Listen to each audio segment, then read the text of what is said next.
ರೆಡ್ಡಿ ಅವರು ಕೊಟ್ಟಂತ ಖಾತೆಯಿಂದ ಅಸಮಾಧಾನಗೊಂಡು ರಾಜೀನಾಮೆ ಕೊಟ್ಟಿದ್ದಾರೆ.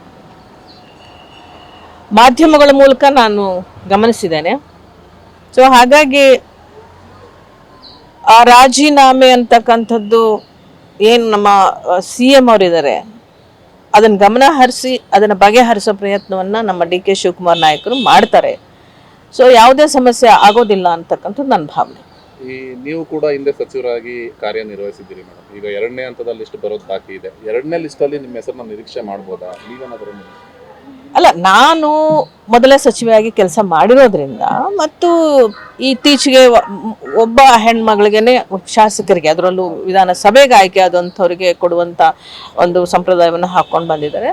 ಈ ಬಾರಿ ಹೆಚ್ಚು ಹೆಣ್ಮಕ್ಕಳಿಗೆ ಅವಕಾಶ ಕೊಡಿ ಅಂತಕ್ಕಂಥದ್ದು ಕೂಡ ನಾವೆಲ್ಲರೂ ಕೇಳಿದ್ದೇವೆ. ಸೊ ಹಾಗಾಗಿ ಒಂದು ವೇಳೆ ಆ ರೀತಿ ಏನಾದರೂ ನಿರ್ಧಾರ ತಗೊಂಡ್ರೆ ವಿಧಾನ ಪರಿಷತ್ತಿನಿಂದ ನಾನು ಕೂಡ ಒಬ್ಬ ಆಕಾಂಕ್ಷಿಯಾಗಿರ್ತೇನೆ. ಈ ಬಿಜೆಪಿ ನಾಯಕರು ಟೀಕೆ ಮಾಡ್ತಿದ್ದಾರೆ, ಇದೆಲ್ಲ ನೋಡ್ಬಿಟ್ಟು ಸರ್ಕಾರ ಇರೋದಿಲ್ಲ ಅನ್ನೋದು. ರಾಮಲಿಂಗಾರೆಡ್ಡಿ ಏನು ರಾಜೀನಾಮೆ ಕೊಟ್ಟರಲ್ಲ, ಈ ಸರ್ಕಾರ ಬೇಗ ಹೊರಳೋಗುತ್ತೆ, ಮಧ್ಯಂತರ ಚುನಾವಣೆ ಬಂದ್ಬಿಡುತ್ತೆ. ಅವರ ಕನಸು ಅದು, ಸಾಧ್ಯ ಆಗೋದಿಲ್ಲ ಅದು.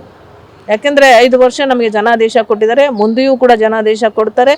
ಎಲ್ಲರೂ ಒಂದಾಗಿ ನಮ್ಮ BK ಹರಿಪ್ರಸಾದ್ ಅವರಿಗೆ ಅಧ್ಯಕ್ಷರಾಗಿದ್ದಾರೆ.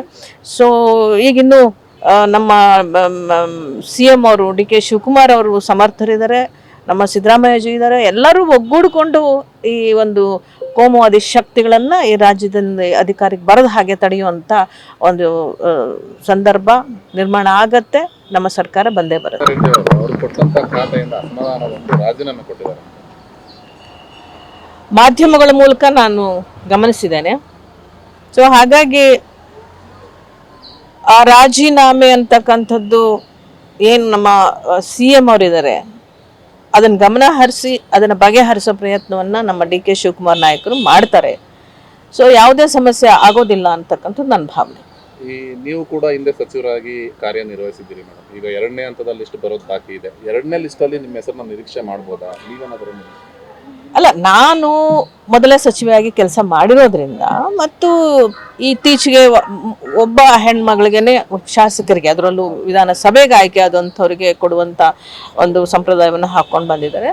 ಈ ಬಾರಿ ಹೆಚ್ಚು ಹೆಣ್ಮಕ್ಕಳಿಗೆ ಅವಕಾಶ ಕೊಡಿ ಅಂತಕ್ಕಂಥದ್ದು ಕೂಡ ನಾವೆಲ್ಲರೂ ಕೇಳಿದ್ದೇವೆ. ಸೊ ಹಾಗಾಗಿ ಒಂದು ವೇಳೆ ಆ ರೀತಿ ಏನಾದರೂ ನಿರ್ಧಾರ ತಗೊಂಡ್ರೆ ವಿಧಾನ ಪರಿಷತ್ತಿನಿಂದ ನಾನು ಕೂಡ ಒಬ್ಬ ಆಕಾಂಕ್ಷಿಯಾಗಿರ್ತೇನೆ. ಈ ಬಿಜೆಪಿ ನಾಯಕರು ಟೀಕೆ ಮಾಡ್ತಿದ್ದಾರೆ, ಇದೆಲ್ಲ ನೋಡ್ಬಿಟ್ಟು ಸರ್ಕಾರ ಇರೋದಿಲ್ಲ ಅನ್ನೋದು. ರಾಮಲಿಂಗಾರೆಡ್ಡಿ ಏನು ರಾಜೀನಾಮೆ ಕೊಟ್ಟರಲ್ಲ, ಈ ಸರ್ಕಾರ ಬೇಗ ಹೊರಳೋಗುತ್ತೆ, ಮಧ್ಯಂತರ ಚುನಾವಣೆ ಬಂದ್ಬಿಡುತ್ತೆ.